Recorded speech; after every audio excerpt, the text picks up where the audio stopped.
ഫിലിപ്പിയ ലേഖന പഠനത്തിലേക്ക് വീണ്ടും ഏവർക്കും യേശുക്രിസ്തുവിന്റെ നാമത്തിൽ സ്വാഗതം.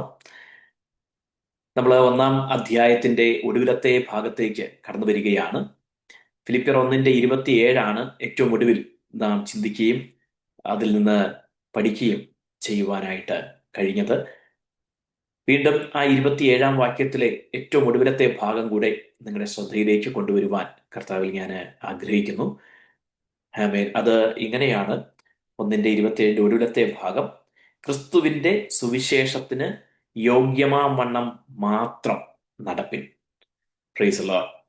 പൗലോസ് എഴുതിയിരിക്കുന്ന വാക്ക് വളരെ ഒരു പദം വളരെ സ്ട്രെസ് ചെയ്ത് എഴുതിയിട്ടുണ്ട്. മാത്രം.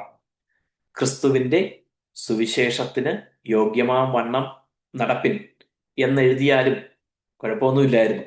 ക്രിസ്തുവിന്റെ സുവിശേഷത്തിന് യോഗ്യമാവണ്ണം നടപ്പിൻ എന്ന് പറഞ്ഞാൽ നിങ്ങൾ ദൈവമക്കൾക്ക് ഒത്തവണ്ണം നടക്കണം, നമ്മളല്ലെങ്കിൽ ക്രിസ്ത്യാനികൾ അതിനൊത്ത രീതിയിൽ നടക്കണം എന്ന് പറയുന്നതും അതിലൊരു വാക്ക് കൂടെ ചേർത്ത് പറയുകയാണ്: അങ്ങനെ മാത്രമേ നടക്കാവൂ, അങ്ങനെ മാത്രം നടപ്പിൻ. ആ വാക്ക് നോക്കിയേ. ഒരു ദൈവ പൈതൽ രക്ഷിക്കപ്പെട്ട് കഴിഞ്ഞാൽ അവന് ഒറ്റ ചോയ്സേ ഉള്ളൂ. അത് ക്രിസ്തുവിന്റെ സുവിശേഷത്തിന് യോഗ്യമാവണ്ണം മാത്രം നടക്കുക എന്നുള്ളത്. ഹല്ലേലൂയ. നമ്മൾ പലപ്പോഴും ഈ നടപ്പിൽ പൂർണ്ണരായിരിക്കണം എന്നില്ല. അതിന് സമയമെടുക്കും. ഒരു ദിവസം പെട്ടെന്ന് നമ്മൾ ഈ വചനം പറയുന്നത് കൊണ്ട് പ്രൈസ് ദി ലോർഡ്, ആമേൻ, അതിന് ഒത്ത് ആമേൻ അതുപോലെ നമ്മൾ നടന്നു കഴിഞ്ഞാൽ, നടക്കണം എന്ന് ചിന്തിച്ചു കഴിഞ്ഞാൽ അതങ്ങനെ സംഭവിക്കണം എന്നില്ല. ഹല്ലേലൂയ. റിറ്റുബ്രന്റെ വൈറ്റ് സ്ക്രീൻ ഒന്ന് thank you. Praise the Lord. Amen. അപ്പോൾ കുഞ്ഞുങ്ങളൊക്കെ ജോയിൻ ചെയ്തിരിക്കുന്നതുകൊണ്ട് ഇങ്ങനെ എന്തെങ്കിലുമൊക്കെ നമ്മൾ ഉണ്ടാകാം. അങ്ങനെ ആരും അത് ഓർത്ത് വിഷമിക്കുകയൊന്നും ചെയ്യരുത്. Praise the Lord. ആമേൻ. അപ്പോ walk according to the gospel of Christ only. Walk only according to the gospel of Christ. ക്രിസ്തുവിന്റെ സുവിശേഷത്തിന് യോഗ്യമാവണ്ണം മാത്രം നടപ്പിൻ. ഞാൻ പറഞ്ഞതുപോലെ ഒരു ദിവസം കൊണ്ട് അങ്ങനെ സംഭവിക്കണമെന്നില്ല. നമുക്ക് വീണ്ടും ജനനത്തിൽ നമ്മുടെ ഉള്ളിൽ പരിവർത്തനം സംഭവിച്ചു, രൂപാന്തരം സംഭവിച്ചു, ആത്മാവിന്റെ വീണ്ടെടുപ്പ് നടന്നു. എപ്പോഴും ദൈവമക്കൾ നമ്മിലെ 3 കമ്പോണൻസ്, മനുഷ്യന്റെ 3 കമ്പോണൻസിനെ കുറിച്ച് എപ്പോഴും ഓർത്തിരിക്കണം.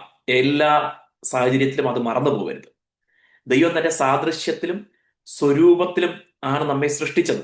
പക്ഷെ ദൈവ തേജസ് നമ്മൾ നഷ്ടമാക്കി, അല്ലെങ്കിൽ ആദാം നഷ്ടമാക്കി, മരണം അതിലൂടെ എല്ലാവരിലേക്കും കടന്നു. അപ്പോൾ ദൈവത്തിന്റെ സാദൃശ്യ സ്വരൂപം എന്ന് പറയുമ്പോൾ അതിനകത്ത് ദൈവത്തിൽ 3 പേഴ്സണാലിറ്റീസ് ഓർ പേഴ്സൺസ് ഉണ്ട്. 3 വ്യക്തികൾ അല്ലെങ്കിൽ വ്യക്തിത്വങ്ങൾ ദൈവത്തിലുണ്ട്. God is one in essence. ദൈവമേകനാണ്. എന്നാൽ 3 വ്യക്തിത്വങ്ങൾ ദൈവത്തിലുണ്ട്: Father, Son and Holy Spirit. പുതിയ നിയമത്തിൽ വളരെ വ്യക്തമായിട്ട് പറഞ്ഞിട്ടുണ്ട്. പഴയ നിയമത്തിൽ അതിനെ കാണിക്കുന്ന വാക്യങ്ങൾ പലതുണ്ട്. നാം നമ്മുടെ സാദൃശ്യത്തിൽ, സ്വരൂപത്തിൽ എന്നാണ് മനുഷ്യന്റെ സൃഷ്ടിയെക്കുറിച്ച് പറയുമ്പോൾ ദൈവം പറയുന്നത്. അപ്പോൾ ദൈവത്തിന്റെ സാദൃശ്യം, സ്വരൂപം എന്ന് പറയുന്നതിനകത്ത് ചിലർ ചിന്തിക്കുന്നത് ദൈവം ഒരു ഡെമോ ഗോഡിനെ, അല്ലെങ്കിൽ ഒരു ദൈവത്തിന്റെ ഇമേജ് ആയിട്ടുള്ളൊരു ഗോഡിനെ മനുഷ്യനായിട്ട് ഭൂമിയിൽ സൃഷ്ടിച്ചു എന്നാണ്. അങ്ങനെയല്ല. മനുഷ്യനിൽ 3 ഘടകങ്ങളുണ്ട്. മനുഷ്യനെന്ന് പറയുന്നത് യഥാർത്ഥത്തിൽ ആത്മാവ് ആണ്. നമ്മുടെ ആത്മാവാണ് യഥാർത്ഥ ഞാൻ. The true I am is my spirit.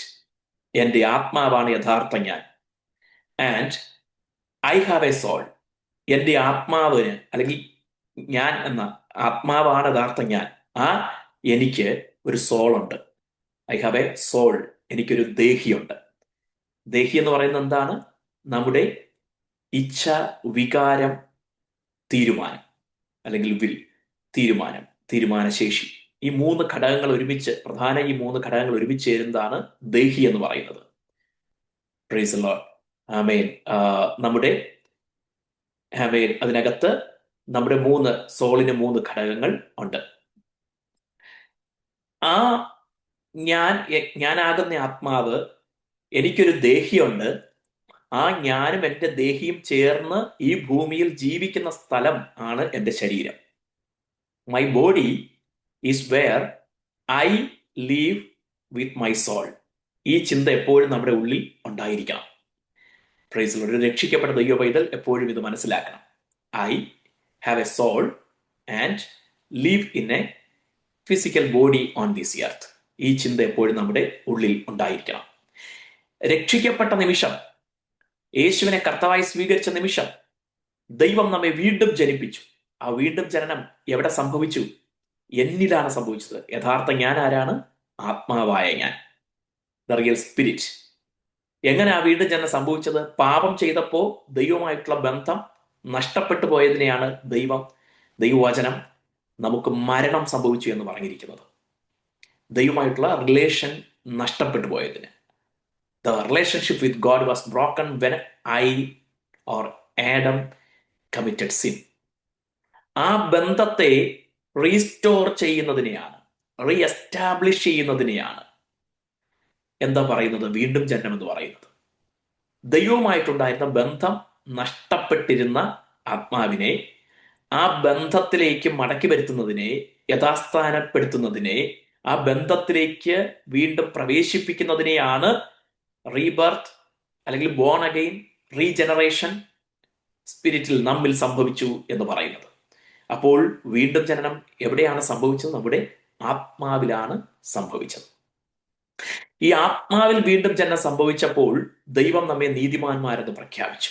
God declared that you are no more a sinner, you are righteous. I have justified you through the faith in Christ Jesus. I mean by my grace. എൻ്റെ കൃപയാൽ, ക്രിസ്തുയേശുവിലുള്ള വിശ്വാസത്താൽ ഞാൻ നിന്നെ നീതിമാൻ എന്ന് declare ചെയ്തിരിക്കുകയാണ്. സ്വർഗീയ കോടതിയിൽ ഡിക്ലെയർ ചെയ്തിരിക്കുകയാണ്. നിങ്ങൾക്ക് ഇത്രയും കാര്യങ്ങൾ ക്ലിയർ ആയി എന്ന് ഞാൻ കരുതുകയാണ്. When we accepted Jesus Christ as our Lord and Savior, God has declared in heaven that I declare you as righteous through your faith by my grace. Through your faith in Christ Jesus. അത് മറന്നു പോകരുത്. ഈ നിന്റെ വിശ്വാസം നിന്നെ രക്ഷിക്കട്ടെ എന്ന് പറയുന്ന ബൈബിളിലെ വാക്യം എടുത്തോണ്ട് ചെല്ലു പറയും, എനിക്ക് എൻ്റെ വിശ്വാസം എന്നെ രക്ഷിച്ചോളും. No, your faith is not on faith, your faith is in Christ Jesus. ക്രിസ്തുവിലുള്ള വിശ്വാസത്തിനെ രക്ഷിക്കാൻ പറ്റത്തുള്ളൂ. പക്ഷെ ലോകം അതിനെ വ്യാഖ്യാനിക്കുന്നത് ഫെയ്ത്തിലുള്ള ഫെയ്ത്തിനെയാണ്. അതല്ല, ക്രിസ്തുവിലുള്ള വിശ്വാസത്തിന് മാത്രമേ രക്ഷിക്കാൻ കഴിയത്തുള്ളൂ. യേശു ക്രിസ്തുവിൽ വിശ്വസിച്ചപ്പോഴാണ് by God's grace, through his grace, through the faith in Jesus Christ we have been saved. അപ്പോൾ ദൈവം നമ്മളെ റൈച്ചസ് എന്ന് പ്രഖ്യാപിച്ചു. നോക്കൂ, ഒറ്റ കൺഫെഷനിൽ യേശു ക്രിസ്തുവിനെ ദൈവം മരിച്ചവരുടെ ഇടയിൽ നിന്ന് ഉയർപ്പിച്ചു എന്ന ഹൃദയം കൊണ്ട് വിശ്വസിച്ച ആ നിമിഷം, റോമൻസ് ചാപ്റ്റർ 10:17 നമ്മൾ കാണുന്നത് പോലെ വിശ്വസിച്ച ആ നിമിഷം എന്തൊക്കെ സംഭവിച്ചു? We have been saved. God has forgiven our sins and declared us as righteous and has got our name in the book of life. ജീവന്റെ പുസ്തകത്തിൽ നമ്മുടെ പേരെഴുതി. And he regenerated us, restored or reestablished or restored the relationship with God. ദൈവവുമായിട്ടുള്ള ബന്ധത്തെ പുനഃസ്ഥാപിച്ചു, യഥാസ്ഥാനപ്പെടുത്തി, ജീവപുസ്തകത്തിൽ പേരെഴുതി, നമ്മെ വീണ്ടെടുത്തു. അതിക്രമങ്ങളുടെ മോചനം എന്ന വീണ്ടെടുപ്പ് നടന്നു. എന്തൊക്കെ സംഭവങ്ങളാണെന്ന് അറിയാമോ? ഒറ്റ കൺഫെഷനിൽ, ഒറ്റ പ്രൊഫഷനിൽ, ഒറ്റ ഏറ്റുപറച്ചിലിൽ യേശുവിനെ കർത്താവെന്ന് വായികൊണ്ട് പ്രൊഫസ് ചെയ്തപ്പോൾ, ഏറ്റുപറഞ്ഞപ്പോൾ, കൺഫസ് ചെയ്തപ്പോൾ എന്തൊക്കെ കാര്യങ്ങളാണ് സംഭവിച്ചതെന്ന് അറിയാമോ? ഹല്ലേലൂയ. ഇതെവിടെയാ സംഭവിച്ചത്? നമ്മുടെ ആത്മാവിലാണ് സംഭവിച്ചത്. ശരീരത്തിന് വല്ല മാറ്റവും വന്നോ? ഒരു മാറ്റവും വന്നിട്ടില്ല. ദേഹിക്ക് മാറ്റം ഉണ്ടായോ? ദേഹിയിലാണ് നമ്മൾ തീരുമാനിച്ചത്. Price the Lord. ദേഹി എന്ന് പറയുന്നത് നമ്മുടെ ഇച്ഛ, വികാരം, തീരുമാനം, ഇതൊക്കെ ചേരുന്ന ഭാഗമാണ് ദേഹി എന്ന് പറയുന്നത്. ആ ദേഹിയിലാണ് നമ്മൾ ഡിസൈഡ് ചെയ്തത്, തീരുമാനിച്ചത്. ആ തീരുമാനത്താലാണ് ആത്മാവിന് വീണ്ടും ജനനം സംഭവിച്ചത്. Every decision we make is in our soul. അത് മറന്നു പോകരുത്. തീരുമാനമെല്ലാം നമ്മൾ എടുക്കുന്നത് സോളിലാണ്. സോളിനാണ് ചിന്തിക്കാൻ കഴിയുന്നത്, സോളിനാണ് ചൂസ് ചെയ്യാൻ കഴിയുന്നത്. ആ സോൾ ചൂസ് ചെയ്യുന്നതിന്റെ അടിസ്ഥാനത്തിലാണ് ദൈവവുമായിട്ടുള്ള നമ്മുടെ റിലേഷൻഷിപ്പ് റീ എസ്റ്റാബ്ലിഷ് ചെയ്യപ്പെട്ടത്. പക്ഷെ അവിടെ ഒരു സംഭവം നടന്നു. സോൾ തീരുമാനിച്ചു. എന്താ തീരുമാനിച്ചത്? I will no more live in sin.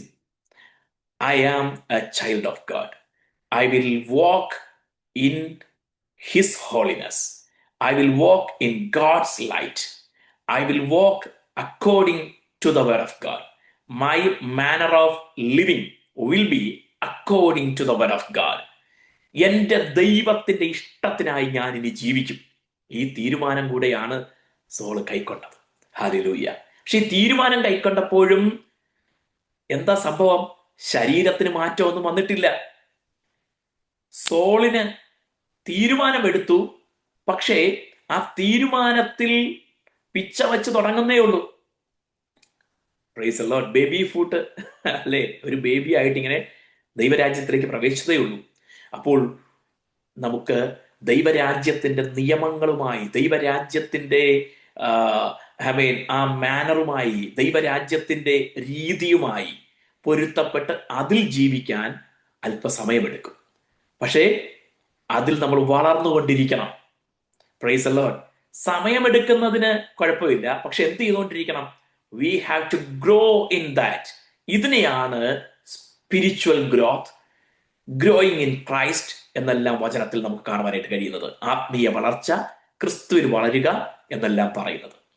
അതുകൊണ്ട് ഒരു രക്ഷിക്കപ്പെട്ട വ്യക്തി അവന്റെ ജീവിതത്തിൽ ഒരു തെറ്റുപറ്റുമ്പോൾ, ഒരു പാപം സംഭവിക്കുമ്പോൾ, അവൻ ഇച്ഛിക്കാതെ ഒരു തിന്മ ചെയ്തു കഴിയുമ്പോൾ ദൈവം അവനെ ആ സമയം പൂർണ്ണമായും തള്ളിക്കളയുകയല്ല ചെയ്യുന്നത്. ദൈവം തന്റെ ആത്മാവിനെ അവന്റെ ഉള്ളിൽ കൊടുത്തിട്ടുണ്ട്. നമ്മുടെ ആത്മാവിലാണ് പരിശുദ്ധാത്മാവ് വസിക്കുന്നത്. നമ്മുടെ ആത്മാവോട് പരിശുദ്ധാത്മാവ് പറയും, what you have done is wrong, it is sin, repent on it, confess it and seek the pardon of God and seek his favor and trust in his grace. ദൈവത്തിന്റെ കൃപയിൽ ആശ്രയിക്കാൻ പരിശുദ്ധാത്മാവ് നമ്മുടെ ആത്മാവോട് പറയും. എപ്പോഴാ? നമ്മുടെ ജീവിതത്തിൽ തെറ്റു വരുമ്പോൾ. തെറ്റു വരുന്നതിന് മുൻപ് തന്നെ പരിശുദ്ധാത്മാവ് നമുക്ക് മുന്നറിയിപ്പ് തരും. No no no, this is not the way you have to go, what you are going to do is wrong എന്ന് മുന്നറിയിപ്പ് തരും. ഹല്ലേലൂയ. തെറ്റു പറ്റിയാൽ തള്ളിക്കളയുകയല്ല, അനുദപിച്ച് മടങ്ങി വരാൻ പരിശുദ്ധാത്മാവ് നമ്മോട് സംസാരിക്കും, ഇടപെടും.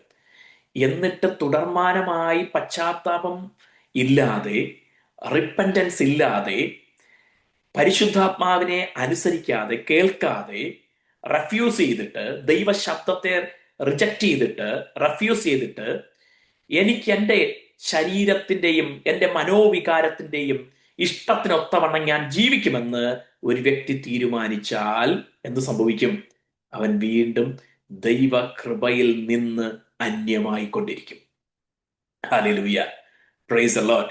അത് സംഭവിക്കാതിരിക്കാൻ സൂക്ഷിച്ചുകൊള്ളാനാണ് എബ്രായ ലേഖനത്തിൽ മുന്നറിയിപ്പ് നൽകിയിരിക്കുന്നത്. പൗലോസ് അപ്പോസ്തലൻ ഇവിടെ പറയുകയാണ്, സുവിശേഷത്തിന് യോഗ്യമാവണ്ണം മാത്രം നടക്കണം. ഹല്ലേലൂയ. ഇത് നമ്മുടെ തീരുമാനമായിരിക്കണം. കൃപയിൽ ആശ്രയിച്ച് തീരുമാനിക്കണം. ദൈവം നമുക്ക് കൃപ തരും. നമുക്ക് ആഗ്രഹമുണ്ടെങ്കിൽ, നമ്മൾ അതിനായി ഇച്ഛിക്കുന്നെങ്കിൽ തീർച്ചയായിട്ടും ദൈവം നമുക്ക് കൃപ തരും. സുവിശേഷത്തിന് യോഗ്യമാവണ്ണം നടക്കാൻ ദൈവം നമുക്ക് കൃപ തരും. ഇവിടെ പൗലോസ് അപ്പോസ്തലൻ കുറിച്ച് വച്ചിരിക്കുന്ന വാക്കുകളുടെ അല്ലെങ്കിൽ ആ പദത്തിന്റെ ചില ചില ഉന്നതമായ ഉയർന്ന ചില ചിന്തകൾ, ഒന്ന് രണ്ട് കാര്യങ്ങൾ നമുക്ക് ഒന്ന് നോക്കാം. ഹല്ലേലൂയ. ആമേൻ. ഇവിടെ നമ്മൾ KJV-യിൽ ഒക്കെ കാണുന്നത് ഓൺലി ലെറ്റ് യുവർ കോണ്ടാക്ട്, KJV-യിൽ എനിക്ക് തോന്നുന്നു യുവർ കോൺവെർസേഷൻ എന്നാണ് നമുക്ക് കാണാനായിട്ട് കഴിയുന്നത്. നിങ്ങളുടെ സംഭാഷണങ്ങൾ, നിങ്ങളുടെ എന്താ പറയുക, നിങ്ങളുടെ ഇടപെടലുകൾ. ഹല്ലേലൂയ. ഇവിടെ only let your conduct be worthy of the gospel of Christ. നിങ്ങളുടെ സ്വഭാവം, നിങ്ങളുടെ നടപ്പ്, നിങ്ങളുടെ ജീവിത രീതി എങ്ങനെയായിരിക്കണം? Manner of your life, your conversation, your dealings, how it should be. It should be worthy of the gospel of Christ. ക്രിസ്തുവിന്റെ സുവിശേഷത്തിന് ഓൺലി ലെറ്റ് യുവർ കോണ്ടക്ട് അങ്ങനെ മാത്രം ആയിരിക്കണം. ഹല്ലേലൂയ. പൗലോസ് അപ്പോസ്തലൻ തന്നെ കുറിച്ച് തന്നെ സാക്ഷ്യം പറയുന്നത് ആക്സ് 23:1 നമുക്ക് കാണാനായിട്ട് കഴിയുന്നുണ്ട്. പൗലോസ് പറയുകയാണ്, പ്രസംഗത്തിന്റെ മധ്യ പറയുകയാണ്, ദൈവത്തിന്റെ മുൻപാകെ നല്ല മനസാക്ഷിയോടെ, ശുദ്ധ മനസാക്ഷിയോടെ മാത്രം നടക്കുന്നു. Price the Lord. നമുക്ക് ഇത് പറയാനായിട്ട് പറ്റുന്നുണ്ടോ?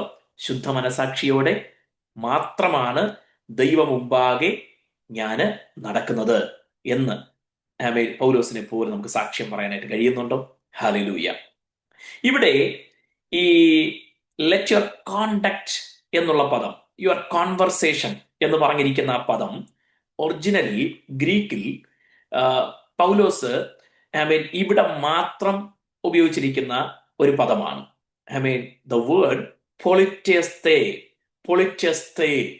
which is used here only, which is a Greek word Paul the Apostle used to say your conduct or your conversation or walk എന്നുള്ള പദം പൊളിറ്റെസ്തേ എന്നാണ് ഉപയോഗിച്ചിരിക്കുന്നത്.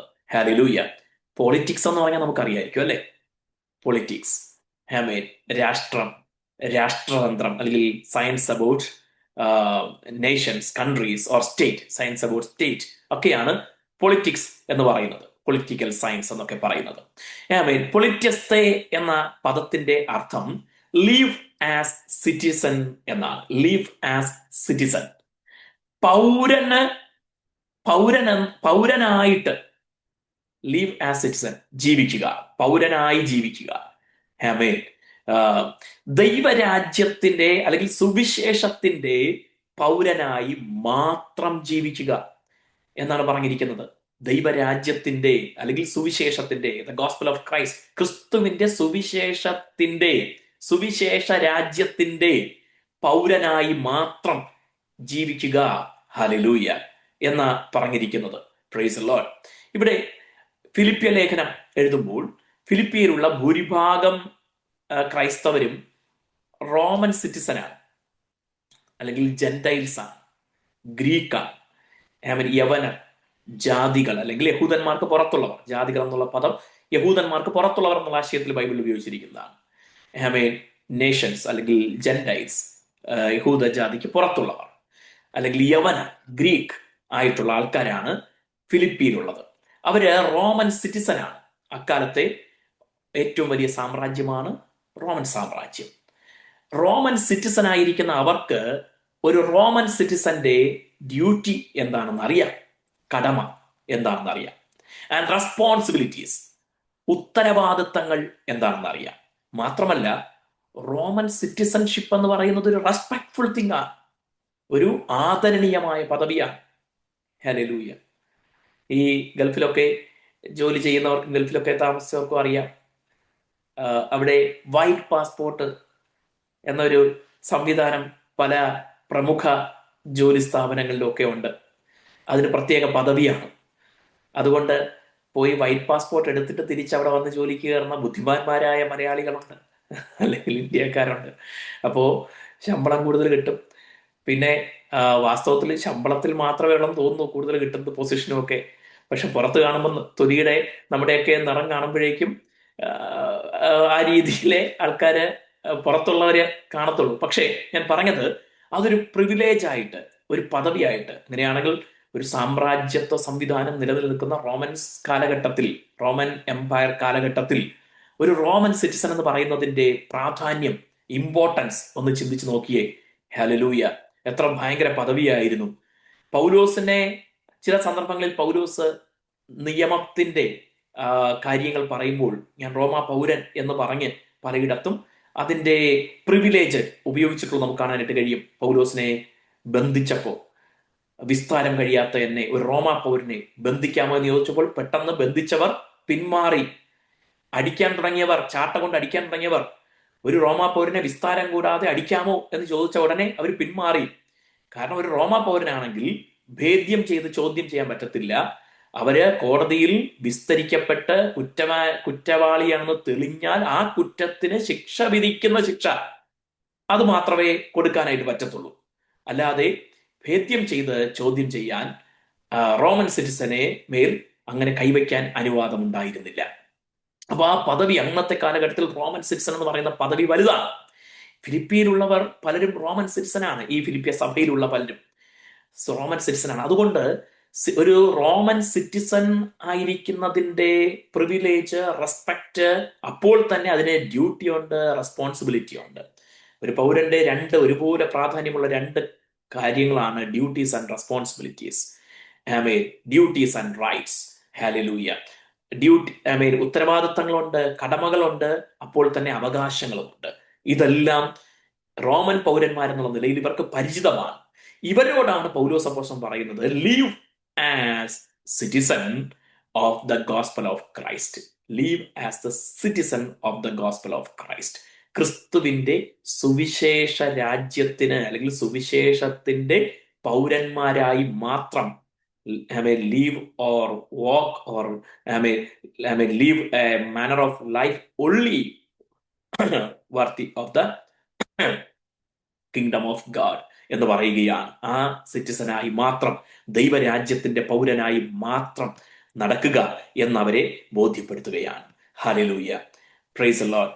നമുക്ക് പ്രത്യേകിച്ച് ഈ കാലഘട്ടത്തിൽ ഒത്തിരി ലോകത്തിന്റെ പല ഭാഗത്തും ഈ കുടിയേറ്റത്തിനെതിരെയൊക്കെയുള്ള പല പ്രശ്നങ്ങളൊക്കെ നടക്കുന്ന ഒരു കാലഘട്ടത്തിൽ നമ്മൾ എത്തിച്ചേർന്നിട്ടുണ്ട്. Price the Lord. അപ്പോൾ പലരും ഈ സോഷ്യൽ മീഡിയയിലൊക്കെ ഇങ്ങനെ പലതും പ്രചരിപ്പിക്കാറുണ്ട്. പ്രത്യേകിച്ച് ഓരോ രാജ്യക്കാരുടെ സംസ്കാരം അവർ ചെന്ന രാജ്യത്ത് ചെന്ന് അതുപോലെ കാണിക്കുന്നത് പലയിടത്തും പറയാറുണ്ട്. കണ്ടോ, അവൻ ഇന്ത്യയിൽ നിന്ന് വന്നവനാണ്, അതാണ് അവൻ ഇങ്ങനെ കാണിക്കുന്നത്, അല്ലെങ്കിൽ അവൻ ഇന്ന സ്ഥലത്ത് നിന്ന് വന്നവനാണ്, അതുകൊണ്ടാണ് അവനിവിടെ ഇങ്ങനെയൊക്കെ വേറത്തരങ്ങൾ കാണിക്കുന്നത്, അല്ലെങ്കിൽ ഒരു പല സ്ട്രീറ്റ് വൃത്തികേടാക്കുന്നു, അല്ലെങ്കിൽ അങ്ങനെയുള്ള പല കാര്യങ്ങളും, പബ്ലിക് ട്രാൻസ്പോർട്ടുകൾ വൃത്തികേടാക്കുന്നു, ഇങ്ങനെയുള്ള പല കാര്യങ്ങളും ഒക്കെ വീഡിയോ ഒക്കെ എടുത്ത് ഇട്ടിട്ട് പറയുകയാണ്, അവന്റെ രാജ്യത്തിന്റെ കൾച്ചർ, അവന്റെ രാജ്യത്തിന്റെ മാനർ അവൻ ഇവിടെ കാണിക്കുകയാണ്, ഇവിടെ കൊണ്ടിറക്കുകയാണ് എന്ന് പറയുന്ന രീതി. പൗലോസ് അപ്പോസ്തലൻ പറയുകയാണ്, നിങ്ങൾ സുവിശേഷ രാജ്യത്തിന്റെ പൗരന്മാരായി മാത്രം നടക്കുവിൻ. അപ്പോ നമ്മൾ എപ്പോഴും ഇത് മനസ്സിലാക്കണം. നമ്മൾ ഈ ലോകത്തിലാണ് ജീവിക്കുന്നത്, but we are not of this world. Hallelujah. Maybe you might have citizenship in the country where you live. Of course, you'll have. But moreover, make sure and say to yourself, you are a citizen of the kingdom of God, citizen of the gospel of Christ. ക്രിസ്തുവിന്റെ സുവിശേഷത്തിന്റെ പോളിത്തേഴ്സ് ആണ് നമ്മൾ ഓരോരുത്തരും. അതിന് യോഗ്യമാമണ്ണം മാത്രം നടക്കണം. Hallelujah, praise the Lord. അതിനൊരു ഒരു മാനറുണ്ട്. സുവിശേഷ രാജ്യത്തിനൊരു മാനറുണ്ട്. Praise the Lord. അതിന്റെ രീതിക്ക് മാത്രം ജീവിക്കാൻ ദൈവം നമ്മെ സഹായിക്കുമാറാകട്ടെ. ഹല്ലേലൂയ. യേശു പറഞ്ഞു, നിങ്ങൾ നിമിത്തം ദൈവത്തിന്റെ നാമം ജാതികളുടെ ഇടയിൽ ദുഷിക്കപ്പെടുന്നു. തന്റെ കാലഘട്ടത്തിലെ യഹൂദന്മാരെ നോക്കിയാണ് യേശു പറഞ്ഞത്, because of you the name of my heavenly father is blasphemed or makes unholy എന്ന് പറയുകയാണ്. ദുഷിക്കപ്പെടുന്നു എന്ന് പറയുകയാണ് ദൈവത്തിന്റെ നാമം. എന്ത് കാരണം? അവരുടെ ജീവിത രീതി കാരണം, സ്വഭാവം കാരണം. Hallelujah. So we should develop a culture of the kingdom of God in our self. ദൈവരാജ്യത്തിന്റെ ഒരു സംസ്കാരം നമ്മൾ എടുക്കണം. Hallelujah. Our words, our deeds, our thoughts അങ്ങനെ ആയെങ്കിലേ അങ്ങനെ പറ്റത്തുള്ളൂ. ഞാൻ പറഞ്ഞല്ലോ, സോളില് തീരുമാനമെടുക്കണം. Hallelujah. We should take a decision in our soul. എന്നിട്ട് ദൈവകൃപയിൽ ആശ്രയിക്കണം. കർത്താവേ, ഒരു ദൈവരാജ്യത്തിന്റെ പൗരനായി നടക്കുവാൻ എന്നെ സഹായിക്കണമേ.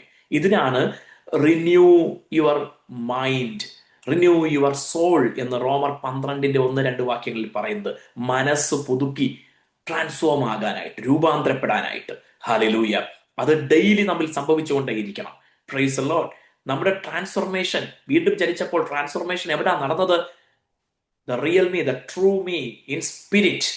നമ്മുടെ ആത്മാവിൽ, ഞാൻ എന്ന വ്യക്തിയിൽ, എൻ്റെ വ്യക്തിത്വത്തിൽ, ആത്മാവെന്ന വ്യക്തിത്വത്തിൽ നടന്നു. ഹല്ലേലൂയ. ഇനി രൂപാന്തരം എവിടെ സംഭവിച്ചുകൊണ്ടിരിക്കണം? In my soul there should be renewal day by day, every moment. എൻ്റെ സോളിൽ രൂപാന്തരം സംഭവിച്ചുകൊണ്ടിരിക്കണം. അങ്ങനെ രൂപാന്തരം സംഭവിച്ചുകൊണ്ടിരിക്കുന്നതിനെയാണ് സാങ്ക്ടിഫിക്കേഷൻ എന്ന് പറഞ്ഞിരിക്കുന്നത്, ശുദ്ധീകരണം എന്ന് പറഞ്ഞിരിക്കുന്നത്. Price the Lord. ദൈവം നമ്മെ വിശുദ്ധന്മാരായി പ്രഖ്യാപിച്ചു. God declared us as saints.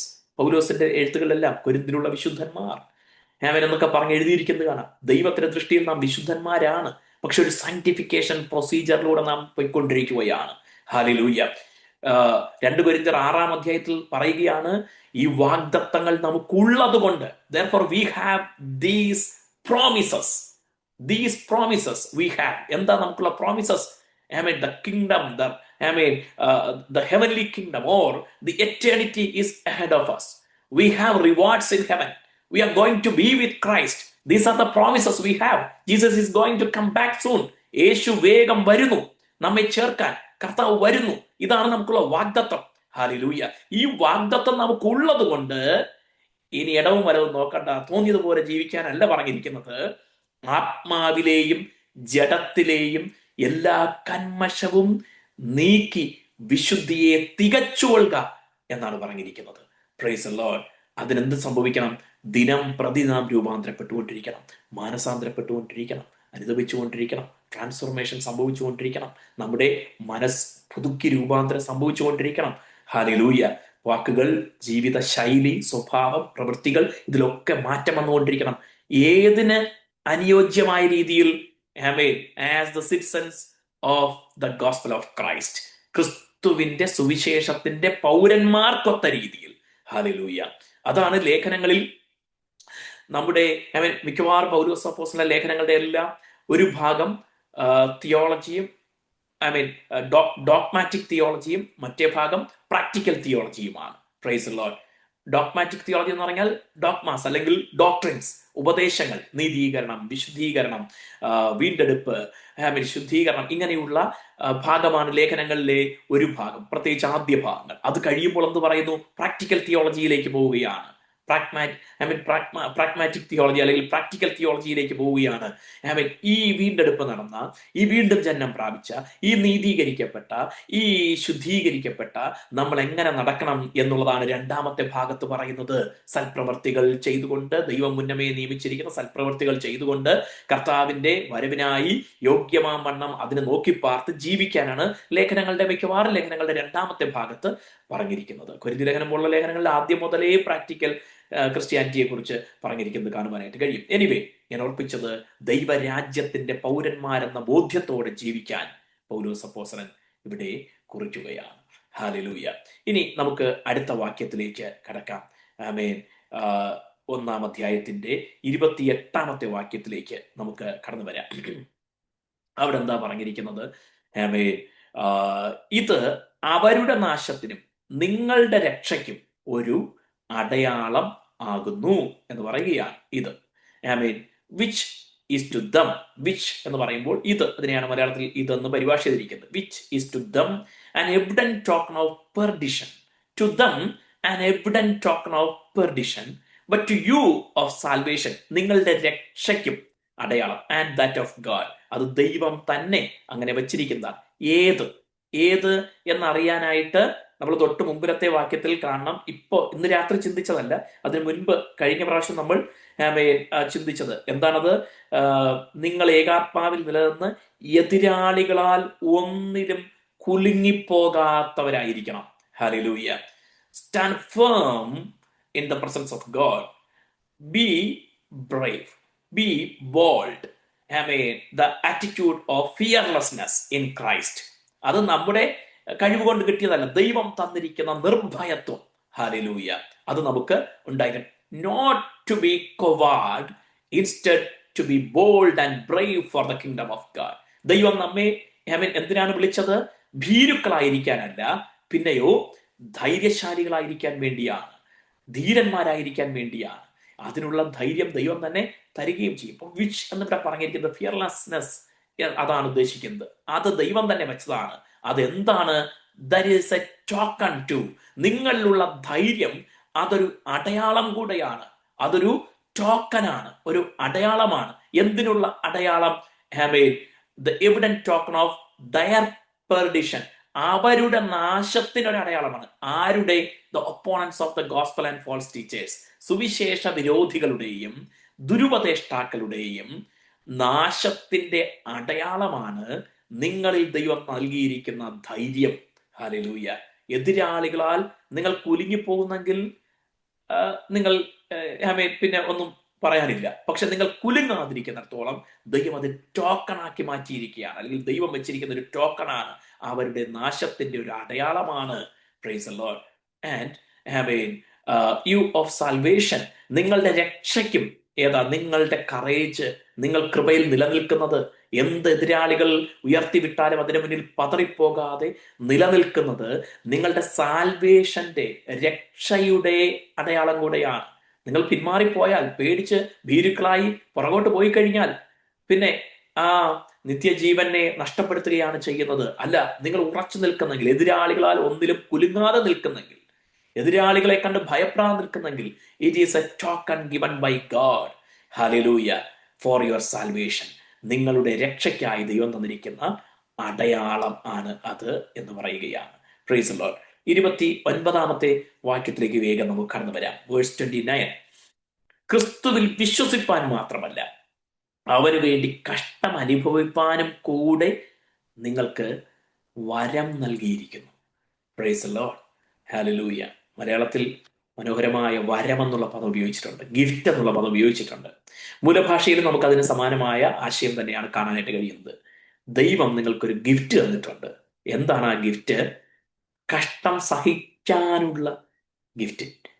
Zafar for his sake, അവനു വേണ്ടി കഷ്ടം സഹിക്കാനുള്ള കൃപ കൂടെ ദൈവം തന്നിട്ടുണ്ട്.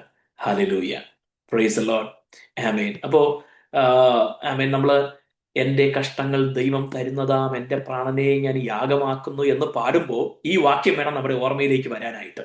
Price the Lord.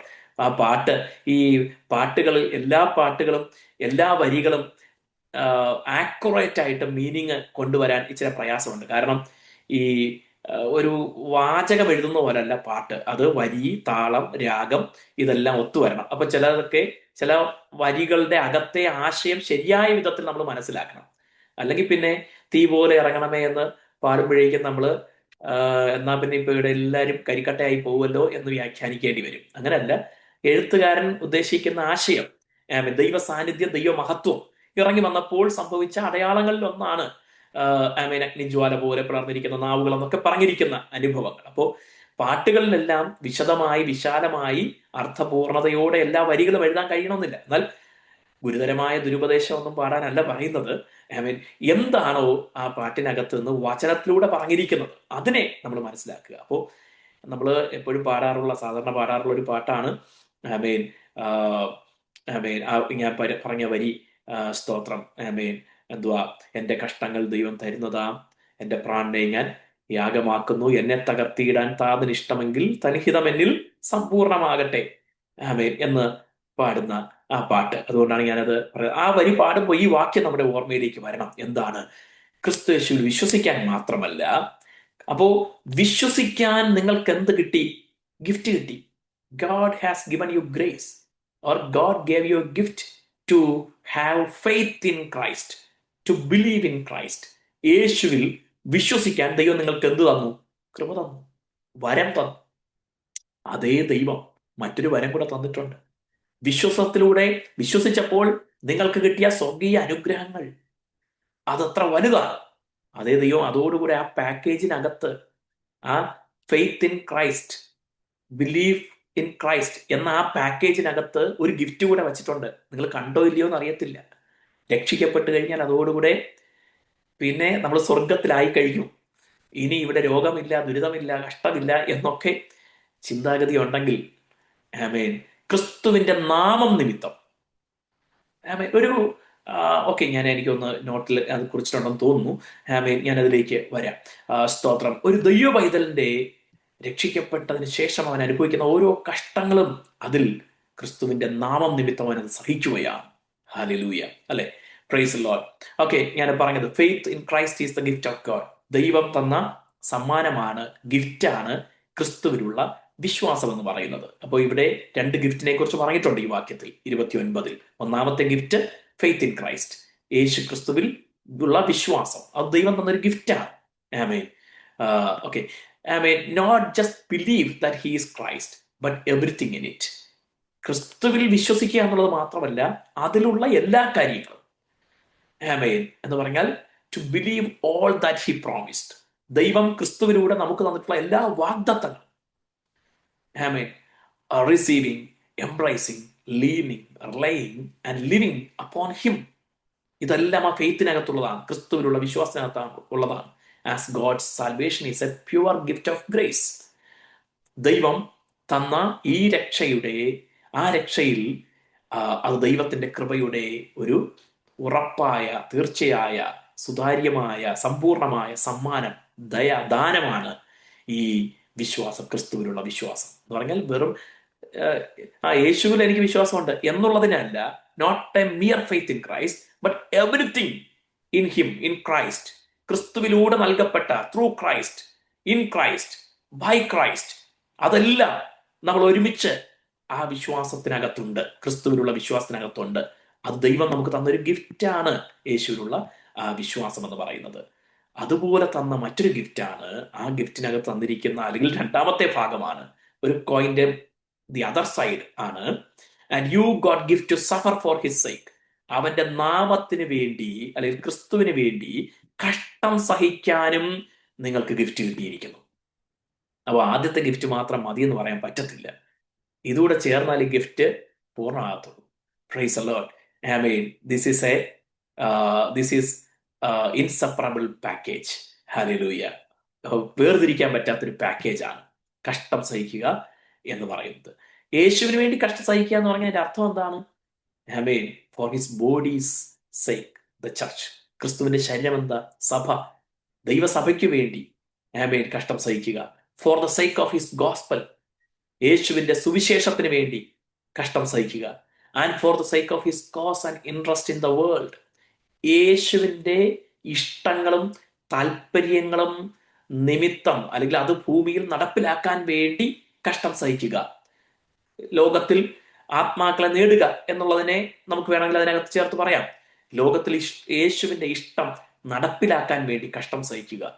Now to suffer in name and character, in a state or person, not as an evil doer but as a Christian. ഒരു തെറ്റ് ചെയ്യുന്നവൻ, പാപം ചെയ്യുന്നവൻ, തിന്മ ചെയ്യുന്നവനായിട്ടല്ല, ഒരു ക്രിസ്ത്യാനിയായി കഷ്ടം സഹിക്കുക. അതൊരു ഗിഫ്റ്റാണ്, ദൈവത്തിനുള്ള ഗിഫ്റ്റാണ്. As faith in Christ is, യേശുവിൽ ഉള്ള വിശ്വാസം എന്നതുപോലെ അതൊരു ഗിഫ്റ്റ് ആയിരിക്കുന്നു പോലെ തന്നെ ദൈവം തന്നിരിക്കുന്ന ഗിഫ്റ്റാണ് ആമേൻ, ആമേൻ, സഫർ ആസ് എ ക്രിസ്ത്യൻ എന്ന് പറയുന്നത്. All the sufferings of the saints are appointed. ഒരു വിശുദ്ധന്റെ എല്ലാ കഷ്ടതകളും, ഇതൊരു ഫേമസ് തിയോളജിയന്റെ ഉദ്ധരണിയാണ്. All the sufferings of the saints are appointed. ആമേൻ. വിശുദ്ധന്മാരുടെ ഈ ഭൂമിയിൽ രക്ഷിക്കപ്പെട്ട അനന്തരമുള്ള എല്ലാ കഷ്ടങ്ങളും അപ്പോയിന്റഡ് ആണ്, ദൈവം മുന്നമേ നിയമിച്ചിരിക്കുന്നതാണ്, ഈ പാക്കേജിന് അകത്ത് ഉള്ളതാണ്. ഹല്ലേലൂയ. 30-ാം വാക്യം കൂടെ വേഗത്തിൽ നമുക്ക് ചിന്തിച്ച് ദൈവകൃപയിൽ ആശ്രയിച്ച് ഈ 1-ാം അധ്യായത്തിന്റെ പഠനം നമുക്ക് ഇന്ന് ഇവിടെ കംപ്ലീറ്റ് ചെയ്യാൻ ദൈവം സഹായിക്കുമാറാകട്ടെ. ഹല്ലേലൂയ. അതിങ്ങനെയാണല്ലോ, നിങ്ങൾ എങ്കൽ കണ്ടതും ഇപ്പോൾ എന്നെ കുറിച്ച് കേൾക്കുന്നതുമായ അതേ പോരാട്ടം നിങ്ങൾക്കും ഉണ്ടല്ലോ. എന്നിൽ കണ്ടത് ഇപ്പോൾ എന്നെ കുറിച്ച് കേൾക്കുന്നത്. പൗലോസ് അപ്പോസ്തലൻ പറയുകയാണ്, ഞാൻ ഫിലിപ്പിയിലായിരുന്നപ്പോ എനിക്ക് ഉണ്ടായ പോരാട്ടം നിങ്ങൾ കണ്ടല്ലോ. ഞാൻ അവിടെ ഉണ്ടായിരുന്നപ്പോ ആ പോരാട്ടം നിങ്ങൾ കണ്ടല്ലോ. അതുപോലെ ഇപ്പോ എൻ്റെ ഈ കോൺഫ്ലിക്റ്റ്, ഞാനിപ്പോ അനുഭവിക്കുന്ന ഈ പോരാട്ടം, അത് നിങ്ങൾ കേൾക്കുന്നുണ്ടല്ലോ, നിങ്ങൾ കേട്ടറിഞ്ഞിട്ടുണ്ടല്ലോ. ആമേൻ. അതേ കോൺഫ്ലിക്റ്റ് നിങ്ങൾക്കും ഉണ്ടല്ലോ എന്നാ പറയുന്നത്. എന്തോ അത്? ആമേൻ. ഈ രണ്ടിടത്തും ഒരുപോലെ ഉണ്ടായ കോൺഫ്ലിക്റ്റ് എന്ന് പറയുന്നത് ആമേൻ പൗലോസ് അപ്പോസ്തലന്റെ ജയിലറവാസമാണ്, ഇംപ്രിസൺമെന്റ് ആണ്. ഇവിടെ കോൺഫ്ലിക്റ്റ് എന്ന് പറഞ്ഞിരിക്കുന്നത് ഒരു റസിൽ എന്നുള്ള ആശയത്തിലല്ല, ഒരു മൽപ്പിടുത്തമെന്നോ അല്ലെങ്കിൽ ഒരു സ്ട്രഗിൾ എന്നോ ഉള്ള ആശയത്തിലല്ല. ഗ്രീക്ക് വേർഡ് അവിടെ ഉപയോഗിച്ചിരിക്കുന്നത് ആഗൺ എന്ന പദമാണ്. ആഗൺ. ആമേൻ. ഈ ആഗണിൽ നിന്നാണ് ആഗണി എന്നുള്ള ഇംഗ്ലീഷ് പദം ഉണ്ടായിരിക്കുന്നത്. Praise the Lord. Amen. A word suggestive of the athletic arena rather than the battlefield. അവിടെ ഈ ഗ്രീക്കിൽ ആഗൺ എന്നുള്ള പദം ഉപയോഗിച്ചിട്ടുള്ളത് ആമേൻ ഈ മത്സരാർത്ഥികൾ നടത്തുന്ന ഒരു എന്തുവാ സ്പോർട്സ്മാൻ സ്പിരിറ്റിൽ നടത്തുന്ന ആ എന്തുവാ മത്സരത്തിനെയാണ്. അല്ലെ, രണ്ട് ആമേൻ എന്തു പറയുക, കിരീടത്തിന് വേണ്ടിയുള്ള പോരാട്ടം. ആമേൻ. പൗലോസ് സപ്പോസ് ഉദ്ദേശിക്കുന്നത് എന്താണ്? നിങ്ങൾ ഇപ്പൊ ആയിരിക്കുന്ന ഈ കോൺഫ്ലിക്റ്റ് ഉണ്ടല്ലോ, ഈ ആഗൻ ഉണ്ടല്ലോ, ഇതിനൊരു പ്രതിഫലം ഉണ്ടെന്നേ. ഹല്ലേലൂയ. ഇത് വെറുതെ അല്ലെന്നേ. നമ്മൾ ഒരുമിച്ച് ഞാൻ ഇവിടെ ഈ ജയിലിൽ അനുഭവിക്കുന്ന ഈ പോരാട്ടം, അതിനൊരു എന്തു പറയുക, അതിനെ പോസിറ്റീവായി കാണാൻ പറയുകയാണ്. നിങ്ങൾക്കും അതെ, നിങ്ങളും പലരും തടവിലാകുന്നു, പലരും ഉപദ്രവിക്കപ്പെടുന്നു, പലരും അടിയേൽക്കുന്നു, പലരും അപമാനിക്കപ്പെടുന്നു, ഒറ്റപ്പെടുത്തപ്പെടുന്നു. ക്രിസ്തുവിന്റെ നാമനിമിത്തം, സുവിശേഷ നിമിത്തം, ദൈവപൈതലായതുകൊണ്ട് മാറ്റി നിർത്തപ്പെടുന്നു, ഡിസ്ക്രിമിനേഷൻ അനുഭവിക്കുന്നു. റോമൻ സിറ്റിസനാണ്, പക്ഷേ നിങ്ങളെ പലതിൽ നിന്നും നിങ്ങളുടെ സമ്പത്തുകൾ പിടിച്ചെടുക്കുന്നു, അല്ലെങ്കിൽ നിങ്ങളുടെ പൊസിഷനിൽ നിങ്ങളെ പുറത്താക്കുന്നു. അങ്ങനെയുള്ള പലതും നിങ്ങൾ സംഭവിക്കുന്നു. ഹല്ലേലൂയ. പക്ഷേ നിങ്ങൾ ഓർക്കുക, ഇതൊരു ഒരു സ്പോർട്സിനകത്തെ കോമ്പറ്റീഷൻ നടക്കുന്നത് പോലുള്ള ഒരു കോൺഫ്ലിക്റ്റ് ആണ്. ആമേൻ. അതിന്റെ അർത്ഥം എന്താ? ഇതിൽ നിങ്ങൾക്കൊരു വിജയമുണ്ട്. ലോകം നോക്കി നിൽക്കുന്നുണ്ട്, ചുറ്റുപാടും ഒരുപാട് പേര് ഇത് കണ്ടു നിൽക്കുന്നുണ്ട്. അവരിൽ ചിലർ നിങ്ങൾക്കെതിരാണ്, ചിലർ കൈയടിക്കുന്നുണ്ട്. ആമേൻ. സ്തോത്രം. എന്നാൽ ഇതിനെല്ലാം എന്തുണ്ട്? ഹല്ലേലൂയ, പ്രതിഫലമുണ്ട്.